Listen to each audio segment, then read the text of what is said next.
Radio Hogar presenta Entrevista al Padre Héctor Gallego. Héctor Gallego, joven sacerdote, esperanza y guía del campesino pobre, desapareció un 9 de junio del año 1971. Es una región en un 98% es campesina, la población es campesina. La topografía es bastante montañosa, es en la cordillera. La cordillera central de los Andes es una de las regiones, diríamos, más accidentadas, más montañosas. Muy afectada, diríamos, por los ríos, y afectada en el sentido de esto afecta muchísimo al aspecto de comunicación porque no hay puentes.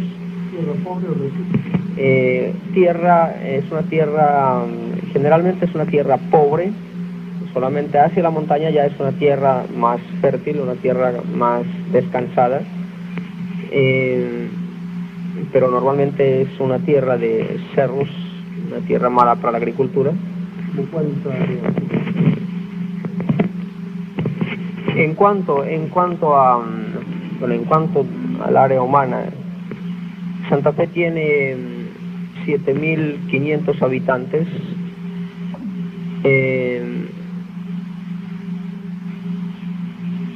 Es una población, en gran parte es una población bastante desnutrida, y esto afecta muchísimo la idiosincrasia, la capacidad de las personas, la capacidad para su mismo desarrollo, la capacidad, diríamos, para captar, la capacidad mental de las personas, capacidad de imaginarse nuevos métodos de trabajo, de imaginarse formas de ellos mismos estructurar su propia economía o su propio desarrollo.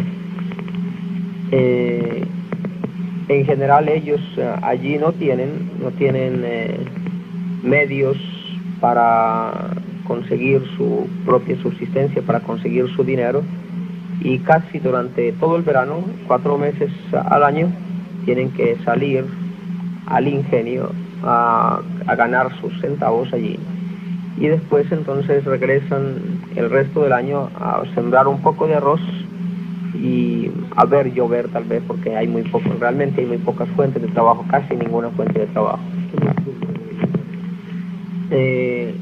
Los productos principales que se siembran allí, el arroz, como tal vez es lo principal, aunque la tierra no produce el arroz, produce en una medida muy baja. Sin embargo, los campesinos, por una tradición, siguen sembrando el arroz. Siembran también un poco de verdura y de frijol, lo que llaman ellos frijol de palo. Los demás productos se siembran, pero de una manera muy escasa. El plátano y otros plátano, maíz, se siembran muy escasamente, muy poco. Analizando precisamente esta situación de la agricultura, que los campesinos están sembrando realmente lo que no produce allí, y si ellos llevaran una contabilidad de los gastos que invierten y de lo que sacan, ellos sacarían por conclusión que una libra de arroz les costaría como el doble de lo sembrándola que si la compraran en la tienda. Analizando un poco esta realidad, entonces se está comenzando a introducir nuevos cultivos y nuevos métodos de cultivo, ciertos productos que allí realmente rinden mucho más, como son los protos.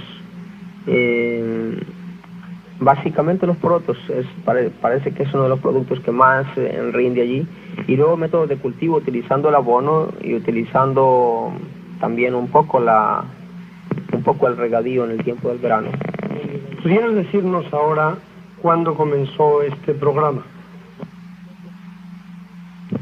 Las bases primeras de este programa las dio Monseñor Vázquez más o menos a partir de 1958, pero de una manera más intensa en 1966 y 1967.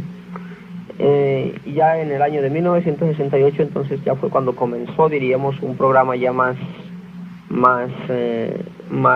organizado y más planificado, ya con un plan de trabajo fijo, un programa un programa para un año, y en base a eso entonces una continuidad de ese mismo programa. Sí, entonces, Padre Héctor, aunque yo considero que usted es más panameño que nadie, sin embargo, por ser de nacionalidad colombiana, ¿ha tenido usted algún problema así especial con la comunidad? Realmente por ser colombiano no he sentido ninguna dificultad. ¿Le ha rechazado la comunidad o aceptado o indiferente? La comunidad me ha rechazado no por ser colombiano, sino realmente no es la comunidad que me ha rechazado. Han sido algunos elementos de la comunidad, pero no por ser colombiano, sino simplemente porque el movimiento ha ido contra sus intereses. ¿Cuál es la organización del distrito ese que tú diriges, digamos, en base a unificar la población campesina? ¿Cómo centran ustedes el trabajo? ¿Cuánto la organización? Tal vez el primer elemento de organización que se hizo fue la distribución o la división de toda la parroquia o de todo el distrito en 11 centros, teniendo en cuenta las distancias y teniendo en cuenta la facilidad de comunicación, y en este caso los ríos, que son uno de los impedimentos más fuertes. En segundo lugar, entonces, después de haber hecho esta división, se hizo, podríamos decir, una descentralización de la parroquia, en cuanto que en cada comunidad se celebraban la mayor parte de los sacramentos, y en cada comunidad principalmente se hacía todo el proceso de formación, principalmente las reuniones. Estas reuniones fueron por un espacio, inicialmente en el plan inicial fueron por un espacio de 3 meses, y culminaron con un cursillo en el mes de mayo de 1968. Este cursillo era con los elementos que más habían captado el trabajo, y también con los elementos que más se habían comprometido en las diversas comunidades. Aquí entonces ya comenzaron a ir apareciendo lo que nosotros llamamos allí los responsables. Inicialmente fueron unos 30, y con ellos se hizo entonces en la escuela pública del distrito, se hizo un cursillo de 3 días con ellos. Era más que todo un cursillo de motivación, un cursillo de comunidad, era una convivencia cristiana con ciertos temas de motivación, basados principalmente en textos bíblicos y encaminados hacia la idea, sembrar una idea de cambio, una idea de liberación, una idea de reconocimiento de sus propios valores, y una idea también entonces de que para vivir la vida cristiana necesitábamos organizarnos, necesitábamos realmente experimentar y sentir lo que es la comunidad en cada uno de los lugares de donde ellos son. ¿Cuál fue el efecto de estos cursillos, de estas convivencias, en orden a crear los líderes comunitarios? Lo que se produjo básicamente en esta convivencia entonces era la necesidad de ir motivando a la comunidad cristiana en cada uno de estos lugares y de irla definiendo más. Entonces, aquí ya diríamos, ya se dieron las bases para lo que es la organización del movimiento. De cada uno de estos lugares van surgiendo algunos elementos, estos elementos que captan más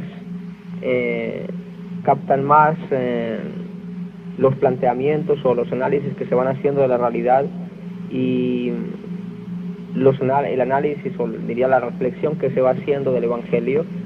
Estas personas, y al mismo tiempo que captan, se comprometen. Estos son entonces lo que nosotros llamamos los responsables, bueno, llamamos los responsables por no utilizar la palabra dirigentes o la palabra líderes, que son un poco paternalistas. Utilizamos las palabras responsables, que tienen tal vez algo, nos parece que son un poco más dinámicas. Y actualmente, inicialmente fueron unos 30, pero actualmente el número de estos responsables o representantes de las comunidades entonces son unos 50 hombres. Son 1, 2 o 3 por cada comunidad, depende. Y es con los que se elabora los programas de trabajo y con los que se revisan los programas de trabajo. En Santa Fe nos reunimos con ellos desde hace 2 años. Nos reunimos cada mes por día y medio. Bien, se ve claro cómo han trabajado en la formación de los dirigentes, de los responsables. Ahora bien, la gran masa de los campesinos, yo quisiera ver qué relación, cómo participa en esto, de tal manera que también esa masa influenciada sea a su vez actora.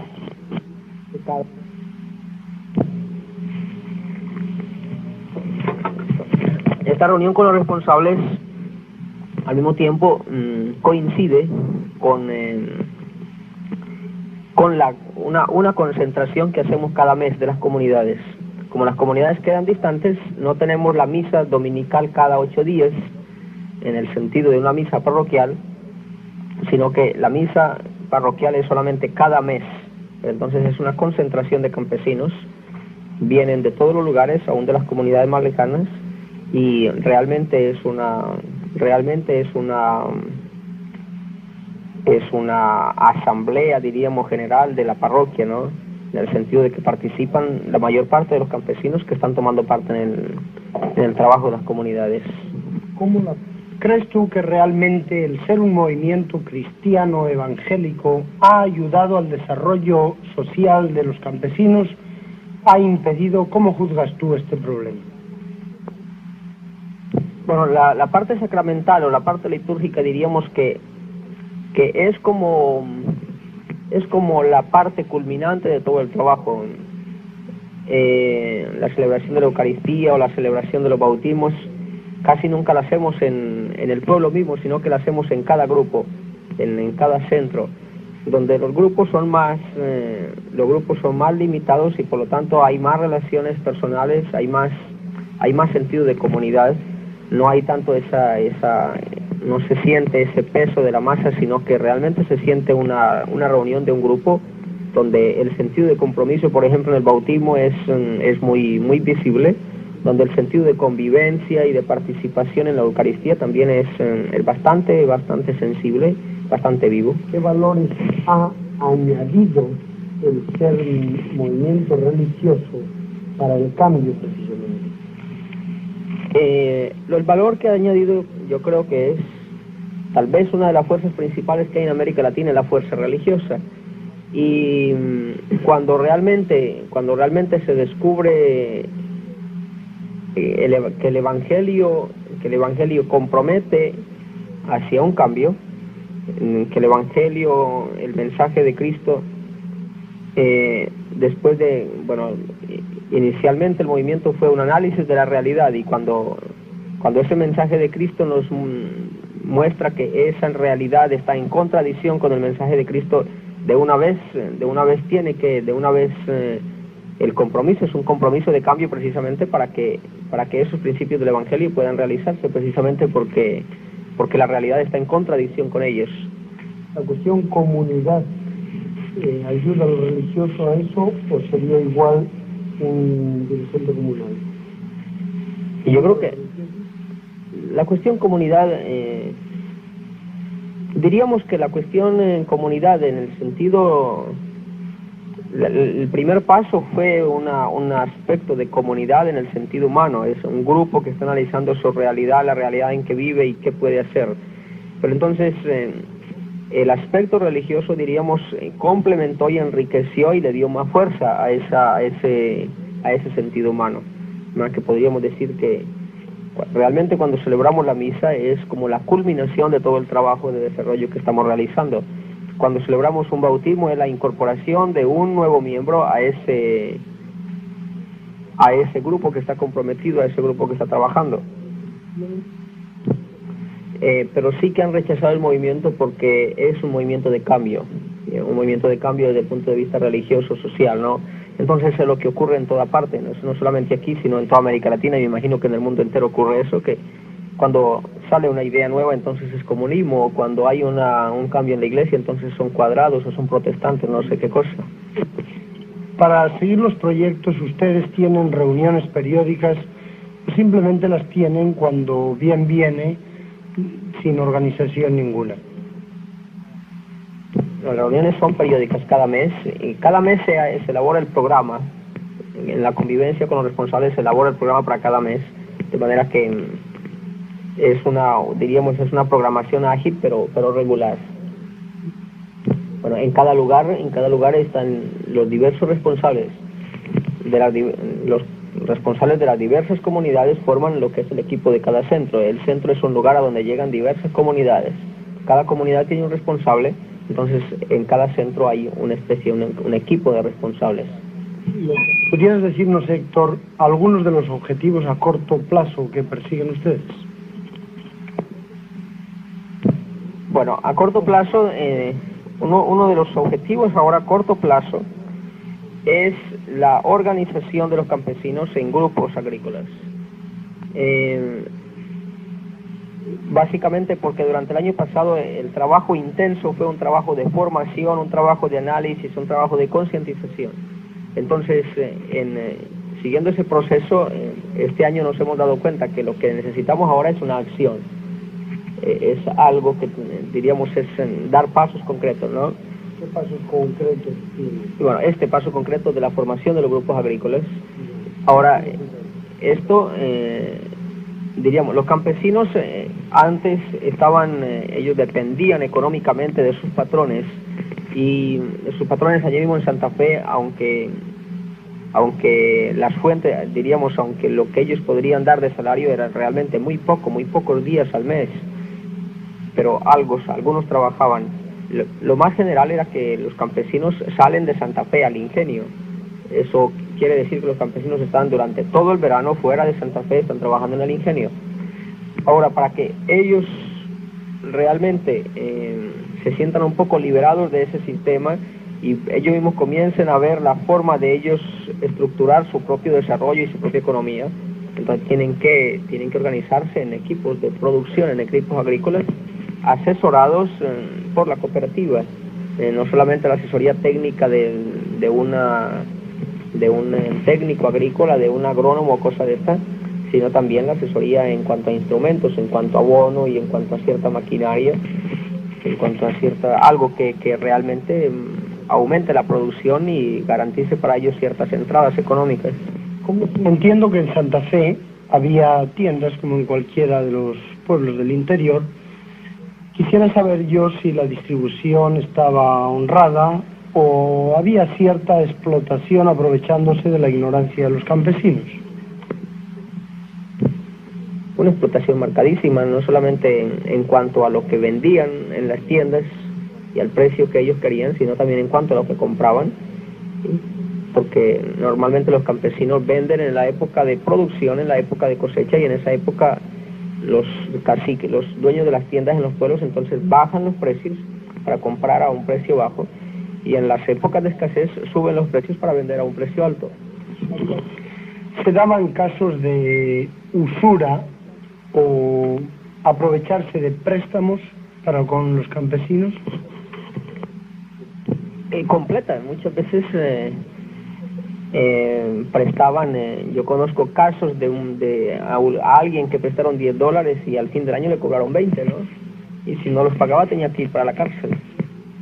¿Y ahora eso ha cambiado o sigue lo mismo? Bueno, ha cambiado completamente, precisamente por la organización de los campesinos en la cooperativa. Ellos ya realmente son las excepciones los que todavía dependen de estos patrones, pero normalmente los campesinos están organizados en la cooperativa y cuando necesitan un préstamo lo tienen en la cooperativa, o cuando necesitan compran allí a un precio regular y a un precio diríamos definido que no va a cambiar, normalmente no cambia durante el año. ¿Y qué ha pasado con las tiendas? ¿Siguen las mismas? ¿Han bajado? ¿Han subido? Las tiendas Algunas de ellas han fracasado completamente y otras de ellas otras de ellas están sosteniéndose, medio sosteniéndose, pero su movimiento ha rebajado considerablemente. La cooperativa el año pasado movió $55,000. Son $55,000 que no pasaron por las tiendas de los patrones. ¿Cuál ha sido la reacción de los patrones? Pero la reacción de los patrones ha sido... La reacción de los patrones al comienzo fue un poco tratar de desmoralizar el movimiento, tratar de convencer a los campesinos que eso era una forma de explotarlos, que los que estaban dirigiendo la cooperativa cuando tuvieran un poco de dinero se iban a escapar y los iban a dejar sin nada, tratando de decir que era un movimiento comunista o que era un movimiento de otra religión. Inicialmente fue una etapa de tratar de desmoralizar el movimiento, pero cuando se dieron cuenta que esto no era posible y que esto no estaba surtiendo mucho, esta campaña de desmoralización, entonces comenzaron a llevarse a acciones ya concretas. ¿Cuál fue en estos casos la actitud de la autoridad? La autoridad comenzó a amenazar,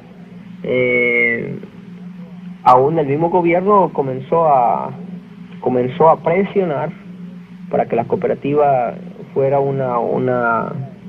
diríamos una institución del gobierno, que fuera tratar de explotarlo en el sentido político, y ya diríamos esto fue, diríamos, tratando de presionar por medio de las autoridades, pero cuando este segundo intento, diríamos, tampoco detuvo el movimiento, tampoco detuvo la marcha de la cooperativa y del movimiento, entonces ya se han dado varias acciones, diríamos ya de violencia directa. El año pasado para la fiesta de San Pedro se aprovechó la oportunidad para romper la casa donde estaba la imagen y sacarla de allí como una acción, diríamos, de manifestar su protesta o su rabia, diríamos, contra el movimiento. Y este año, hace solamente algunos días, el 23 de mayo, quemaron la casa donde yo he estado viviendo.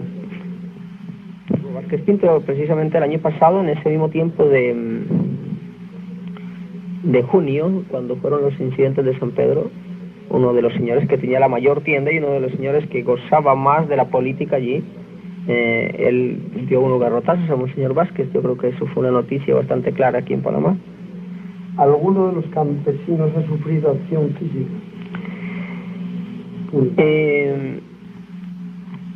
En cuanto a acción física punitiva, ahora que yo recuerde, ha habido algunos de los campesinos directamente no.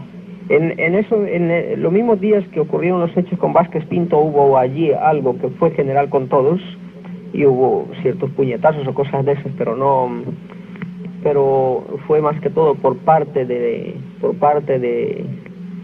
grupo que apoya estos patrones, estos caciques. Realmente el grupo de campesinos que había esa tarde en Santa Fe sostuvo una actitud bastante equilibrada, una actitud más que todo de resistir, pero realmente no se recurrió a la violencia en ningún momento. Fue algo muy espontáneo, pero fue una actitud bastante equilibrada.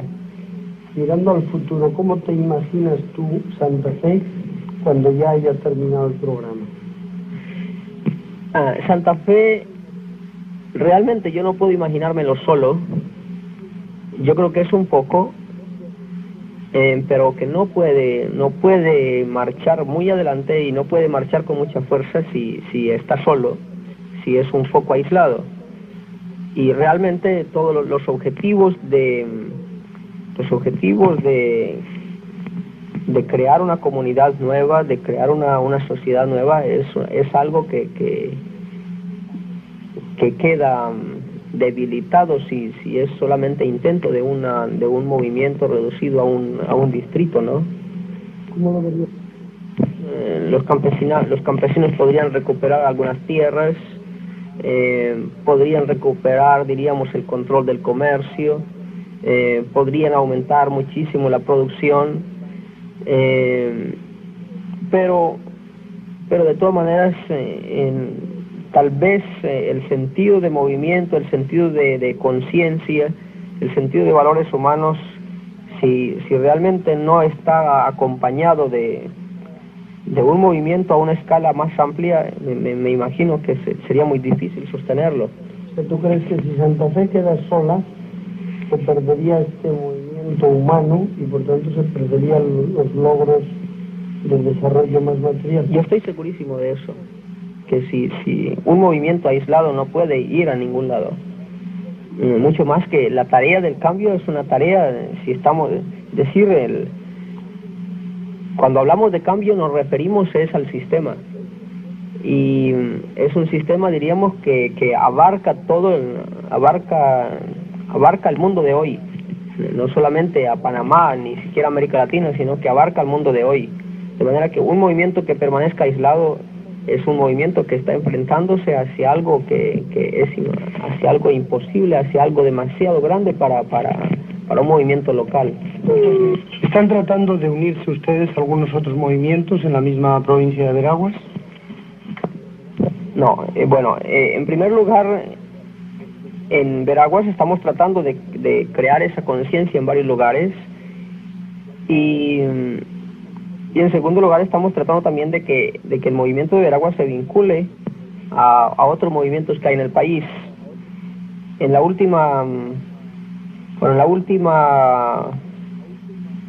último verano, yo creo que tuvimos la oportunidad de que algunos universitarios de aquí de Panamá, estudiantes, tuvieran la oportunidad de convivir, tuvieran la oportunidad de intercambiar y de ellos ver, diríamos, el enfoque o la conciencia que tienen los campesinos, y esto contribuyera a que el movimiento de universitarios, a que la conciencia de los estudiantes aquí en Panamá se reafirme y comience a crecer, no solamente en el grupo que ya está comprometiéndose, sino que se adhieran nuevas personas y se fortifique el movimiento universitario. Y este paso que se ha dado con los estudiantes es un paso que debe darse con cualquier otro sector popular de obreros o de cualquier movimiento popular. Esos 50 líderes de la comunidad han tenido relación con otras comunidades en plan liderazgo también para lanzar su obra hacia afuera, ¿o no?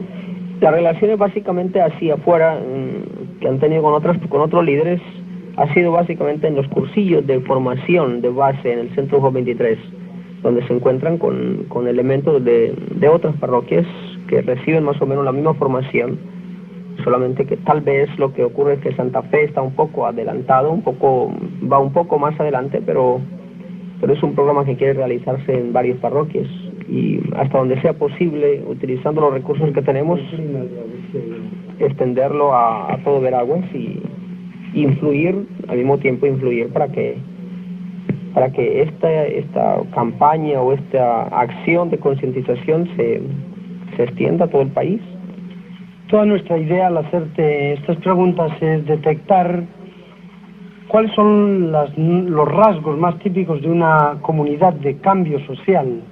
Yo quisiera que ahora me concretes un poco, si se te ocurre, algunas de las notas típicas, específicas de una comunidad de cambio social. Cuando hablamos de cambio, es un poco relativo, y tal vez un rasgo fundamental de una comunidad de cambio es, el mundo de hoy es esencialmente individualista, el capitalismo es intrínsecamente individualista, y si hay una comunidad de cambio que es algo distinto a eso, tiene que ser algo esencialmente comunitario.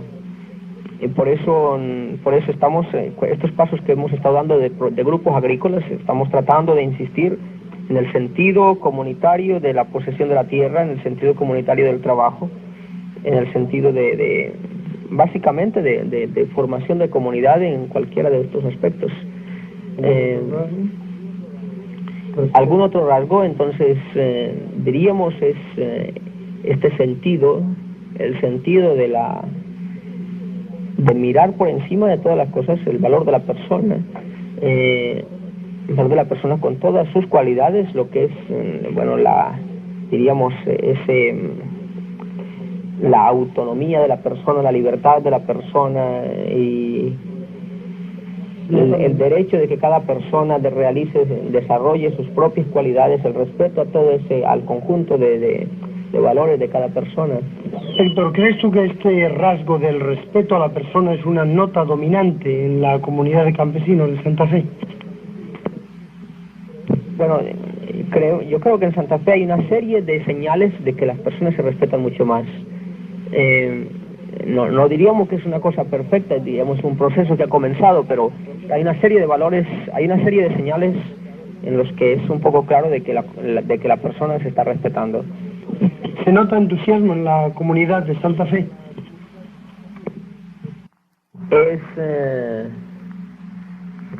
Diríamos también el sentido del conformismo.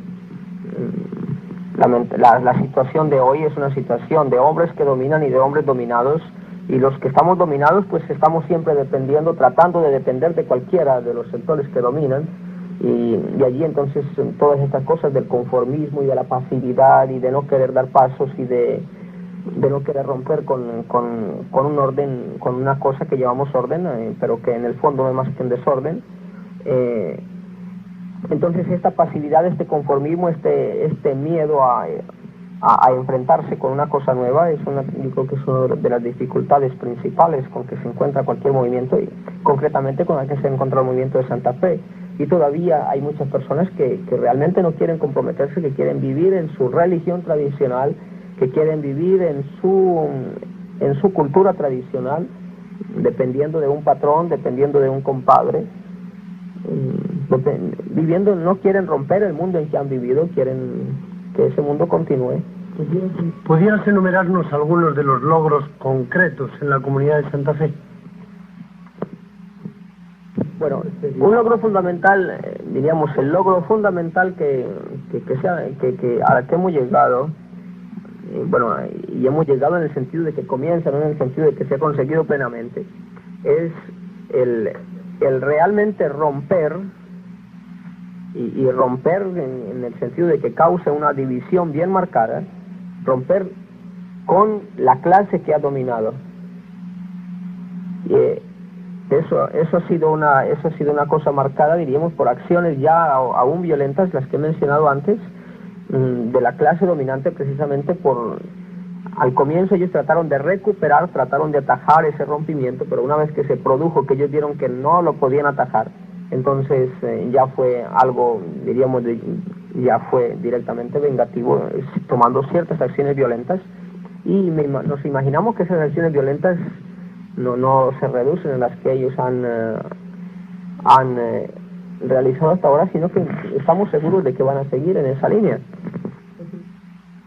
Bueno, otro logro entonces material muy concreto de la organización de los campesinos en esta cooperativa, que es lo que les da, diríamos, su base económica. Es una cooperativa que en el año pasado movió $55,000, que tiene 600 socios, que afecta a unas, yo dije 2.000 familias, pero son unas 2.000 personas, y como un tercer aspecto, diríamos, muy relacionado con la cooperativa, entonces ese es la organización de los campesinos en estos grupos agrícolas donde ellos pueden tener unas fuentes de entrada, y donde ya ellos, teniendo un poco esta seguridad, no tienen que estar dependiendo de patrones, sino tienen que estar saliendo de sus comunidades por el incendio durante todo el verano, y esto da más estabilidad a las comunidades. Y también al mismo tiempo donde ellos tienen una experiencia de trabajo comunitario y donde comienzan a ver que es posible y es más humano y más ventajoso también, pero tal vez eso no es el aspecto principal de que sea más ventajoso en el sentido utilitario, sino que es más humano la posesión comunitaria de la tierra.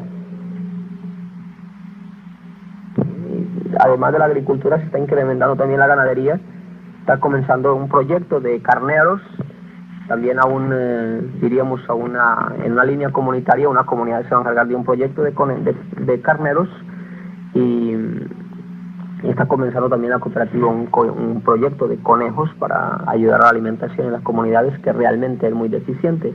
Hay familias que pasan hasta un mes sin comer carne, sin probar la carne. ¿Qué come una familia, hablando de esto un poco? A la mañana. Muchas, bueno, en la mañana normalmente se toman un café muchas veces, o cuando más tienen una tortilla, que es algo hecho de maíz, o arroz, y al mediodía casi lo mismo, y en la noche arroz nuevamente. El arroz es casi que muchas veces, la mayor parte de las veces es arroz blanco, sin nada más que eso. ¿Quieres darnos algún detalle más sobre la cooperativa? En este momento la cooperativa ya diríamos que tiene sus propios asesores campesinos de allí de Santa Fe mismo. ¿Cuándo comenzó esa cooperativa? La cooperativa comenzó en mayo de 1968. Comenzó con el grupo del Pantano y después se fue extendiendo a todas las comunidades que estaban trabajando y reuniéndose en el programa de evangelización. ¿De qué tipo es la cooperativa? ¿Consumo? La cooperativa, bueno, es una cooperativa de servicios múltiples. En este momento está prestando comenzó con el consumo y tal vez ahora lo que tiene más desarrollado. El año pasado, a partir de septiembre, entonces se comenzó con la etapa de producción y se está pensando, inclusive se ha comprado un terreno donde la cooperativa comience un proyecto de vivienda, de prestar un servicio a los socios para construir sus propias casas. Bien, Héctor, creo que ya nos has dicho más o menos tu proyecto. Ahora, para el fin que pretendemos, que es presentar en Ecuador el proyecto de Santa Fe, yo quisiera que me dejaras tu dirección, porque sin duda que esto va a haber que completarlo y tal vez habrá que visitarte por allí. La dirección mía es apartado 48, Santiago, Veraguas. ¿Cada cuánto tiempo recoges el correo? Normalmente más o menos cada 15 días. Ya. ¿Se te puede conseguir por telegrama? Por telegrama, entonces lo más directo es a Santa Fe. Ahí es lo que me llega más directo. Santa Fe, Veraguas. ¿Teléfono? Hay teléfono, pero muy malo. Mejor tal vez sería un telegrama y respondería lo que sea. Ajá. Okay. El teléfono realmente no sirve.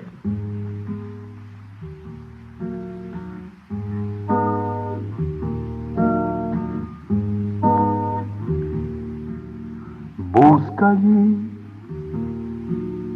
en tu alforja si ha quedado rezagada tu esperanza.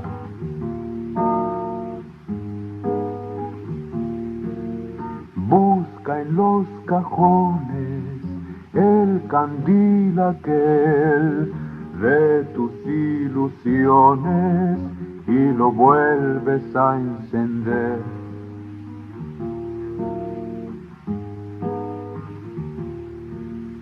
Busca allí en los valles si ha perdido sus derechos algún pobre por el dueño.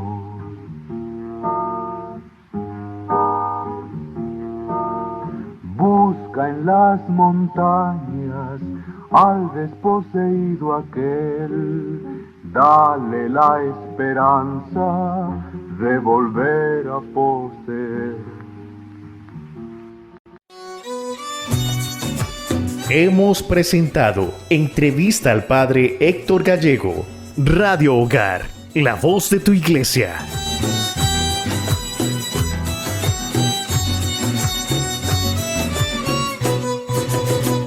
Héctor Gallego, joven sacerdote, esperanza y guía del campesino pobre, desapareció un 9 de julio.